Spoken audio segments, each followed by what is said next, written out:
राम राम जी। कैसे हैं आप सब? आशा है कि सब अच्छे होंगे। मैं भी अच्छी हूँ। आज हल षष्ठी की पूजा है। बहुत सारी जगहों पे से कोई हरछठ कहता है, कोई ललही छठ कहता है, हल षष्ठी भी कहते हैं। तो हालांकि मेरा व्रत तो नहीं था, छोटी बहन व्रत रखती है तो बस उसके साथ पूजा में शामिल हूँ। और ये रंगोली बना रही हूँ।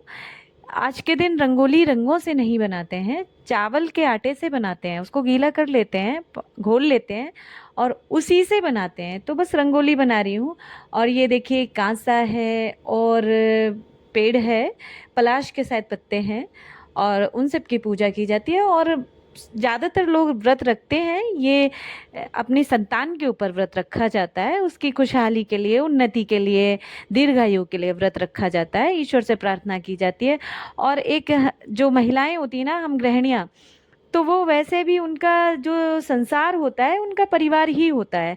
तो बस परिवार की खुशहाली के लिए वो हमेशा कहीं इस मंदिर, कहीं उस मंदिर, कहीं जहाँ भी उनको मिलता है कि हाँ, उन्हें लगता है कि हाँ ये देवता सुन लेंगे हमारी पुकार, तो बस वो अपने परिवार की भलाई के लिए कामना करते रहती हैं और ऐसे ही व्रत रखती रहती हैं, पूजा करती रहती हैं। तो आज बस शामिल हूँ पूजा में। ज़्यादा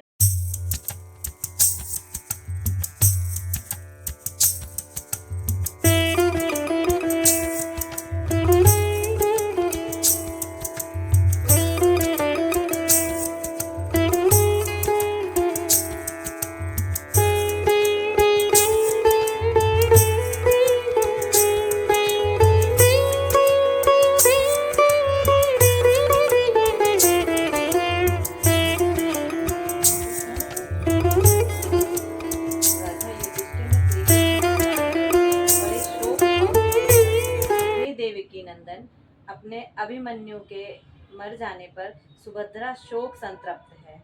वह अभिमन्यु की भार्या के गर्भ, अभिमन्यु की पत्नी जो उत्तरा के गर्भ की संतान भी अस्त्र के तेज से दग्ध हो रही है। दुष्ट अश्वत्थामा ने इस गर्भ को बिल्कुल निस्तेज कर दिया है। इस महादुख के उत्थान के लिए कुछ उपाय बताएं। ऐसा जान देवकी नंदन श्री कृष्ण भगवान ने इस अपूर्व व्रत को बताया, जो भाद्रपद माह की कृष्ण पक्ष की षष्ठी पर भगवान शिव, माता पार्वती, महागणेश व स्वामी कार्तिक की विधि विधान से पूजा अर्चना। हल षष्ठी व्रत महिमा जानने पर राजा युधिष्ठिर ने इस व्रत को अपनी पौत्र वधु उत्तरा से कराया, जिससे अश्वत्थामा द्वारा नष्ट हुआ गर्भ रक्षित हुआ। इस व्रत के प्रभाव से उत्तरा के उदर का गर्भ उसी क्षण जीवित हुआ और गतिमान तथा प्रसव हुआ, जो कालांतर में सर्वश्रेष्ठ राजा परीक्षित हुआ। परीक्षित राजा जिन्होंने करियो मेरी सहाय, करियो मेरी सहाय, गजानन करियो मेरी सहाय। पिता तुम्हारे शिव शंकर हैं, पिता तुम्हारे शिव शंकर हैं, सर्पों का श्रृंगार गजानन करियो मेरी सहाय, करियो मेरी सहाय, गजानन करियो मेरी सहाय।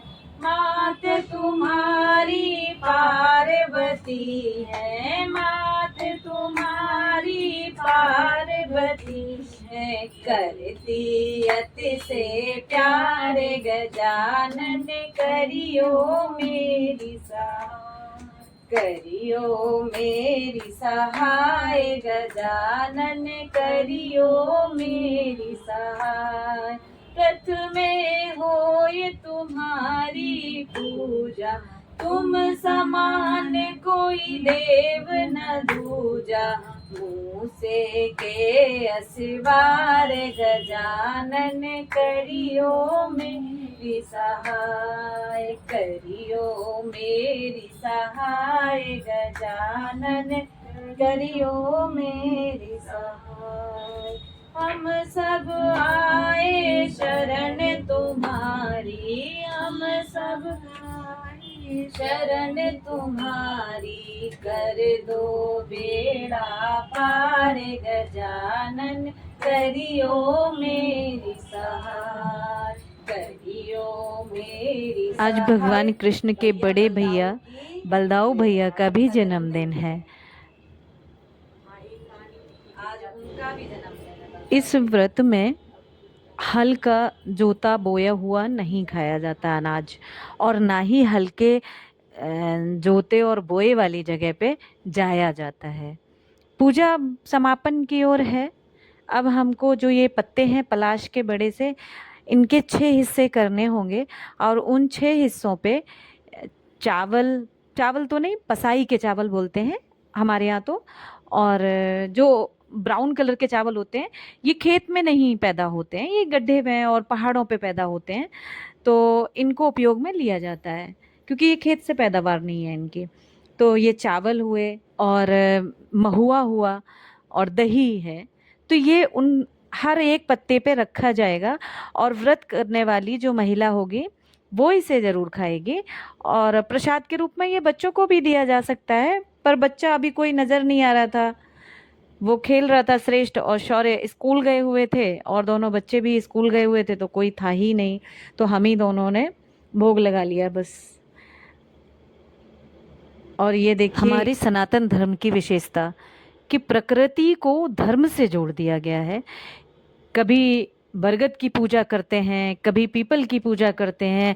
आम को तो सबको ही पता है कि कलश में उपयोग होता है, वंदनवार बनाते हैं, बड़ा शुद्ध मानते हैं। आम की जो समिधा होती है यज्ञ में उपयोग की जाती है।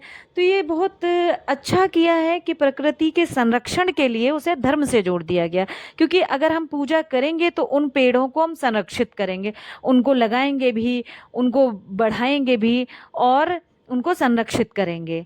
तो ये बहुत अच्छा है कि प्रकृति का संरक्षण ये हमारे सनातन धर्म में ही हो सकता है और किसी धर्म में नहीं।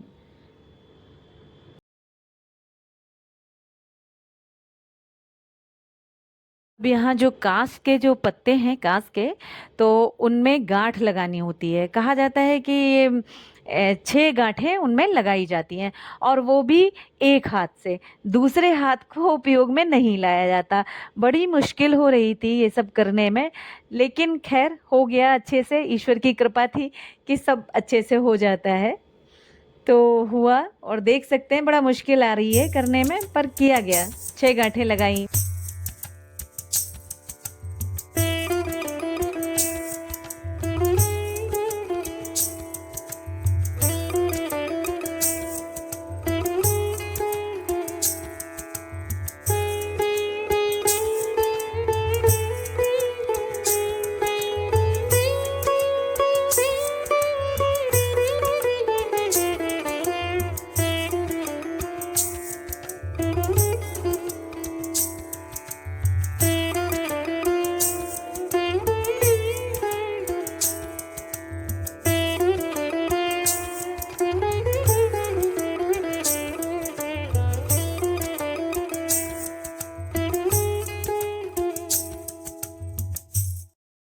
अब अंत में पूजा के बाद में गौरा मैया को सुहाग देते हैं, तो अब हम लोग भी यही कर रहे हैं। और उसके बाद में परिक्रमा लगा के पूजा समाप्त की जाती है।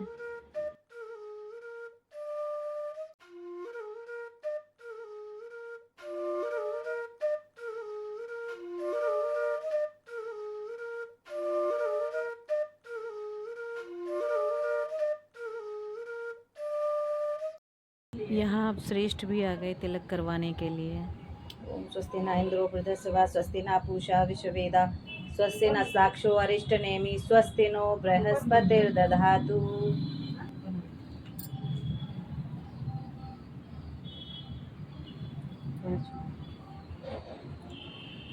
विश्ववेदा स्वस्ति न साक्षो अरिष्टनेमि स्वस्ति नो बृहस्पतिर्दधातु।